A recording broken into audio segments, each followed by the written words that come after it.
नमस्कार सहकारी मित्रांनो, राज्य सरकारच्या कर्मचाऱ्यांवर करण्यात येणाऱ्या शिस्तभंगाच्या कारवाईबाबत सरकारने महत्त्वाचा बदल केला आहे। हा बदल शिस्तभंगाच्या कारवाईच्या नोटीसबाबत करण्यात आलेला आहे।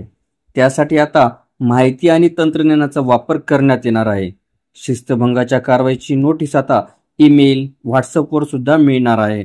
या संदर्भात राज्य शासनाने त्याबाबत नवीन परिपत्रकच निर्गमित केले। शिस्तभंगाच्या कारवाईमध्ये आता तंत्रज्ञानाचा वापर करण्याचा निर्णय राज्य शासनाकडून घेण्यात आला। दोषारोप पत्र, चौकशी अहवाल यासारखे कागदपत्रे पूर्वी नोंदणीकृत डाक किंवा प्रत्यक्ष दिली जात होती। त्यामुळे संबंधित कर्मचाऱ्यांना उत्तर देण्यास वेळ लागत होता। ही पद्धत कायम ठेवून ईमेल आणि व्हॉट्सअपवर कर्मचाऱ्यांना नोटीस आता पाठवता येणार आहे।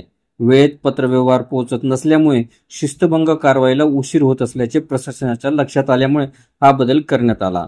सेवेत असलेल्या कर्मचाऱ्यांना शासकीय ईमेल आयडीवर नोटीस पाठवण्याचे निर्देश काढण्यात आले।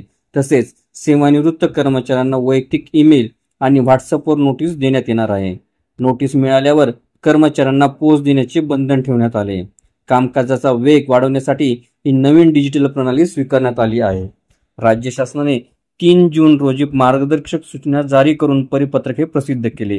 राज्य सरकारने घेतला निर्णय महाराष्ट्र नागरी सेवा नियम 1979 आणि निवृत्त कर्मचाऱ्यांसाठी महाराष्ट्र नागरी सेवा निवृत्तीवेतन नियम 1982 अंतर्गत हा लागू असणार आहे। शासनाच्या या निर्णयामुळे कामकाजामध्ये पारदर्शकताही वाढणार नाही। शासनाच्या या निर्णयामुळे शिस्तभंगाच्या कारवाईच्या प्रकरणांना वेग येणार।